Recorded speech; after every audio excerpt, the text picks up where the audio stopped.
কালকে ছিল পার্ট 1 যেখানে আমি দেখিয়েছিলাম স্ট্রাকচারটা কিভাবে রেডি করতে হবে। এখন আমি দেখাচ্ছি যে প্রত্যেকটা পার্ট আমি আসলে কিভাবে গ্লু দিয়ে এটাকে হার্ড করেছি।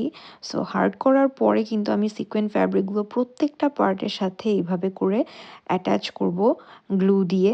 আর এটা অ্যাটাচ করার পরে আমরা কিছুক্ষণ ড্রাই হওয়ার জন্য দিব। সাথে, সাথে এটা দিয়ে কাজ করা যাবে না, তাহলে গ্লুগুলো খুলে যেতে পারে। সেকেন্ড পার্ট হচ্ছে আমি বাকি যে ফ্যাব্রিকটা আছে এই ফ্যাব্রিকটাকে আমি ওই ব্যাগের যে মেইন শেপটা আছে ওই শেপে ২ টা শেপ কেটে নিব। আর ২ টা পার্ট কেটে নেওয়ার পরে এখানে আমি আবার এই ২ টা পার্টেরই ব্যাক পোরশনে যে অংশটা দিব সেটাও কেটে নিয়েছি। আর এটা এটার সাথে অ্যাটাচ করা। তারপরে আমি যদিও এভাবে লাগাবো না, আগে সিকোয়েন্ট ফ্যাব্রিকটা লাগাবো, তারপর হচ্ছে আমি ওই ফলসে কাপড়টা লাগাবো। সো এই হচ্ছে ২ টা পার্ট। যদিও ১ম আমি এতটুকু দিয়েছিলাম, কিন্তু পরবর্তীতে কিন্তু আমি একটু শেপটা ছোট করেছি।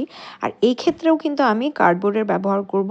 কার্ডবোর্ড প্রত্যেকটা বেইজের জন্য আমি কার্ডবোর্ড ইউজ করেছি। আর এখানে যে কার্ডবোর্ডটা দেখছেন শুধুমাত্র এই কার্ডবোর্ডটাই আমি একটা লেয়ারেই করেছি। এটাতে বেশি হার্ড আমি করিনি। যাতে অনেক বেশি হার্ড হয়ে না যায়, কারণ এরপরে আমাকে এটা সিউইংও করতে হবে। আর এজন্য এটাকে আমি ফার্স্টে B7000 এই গ্লুটা দিয়ে আমি আগে অ্যাটাচ করব।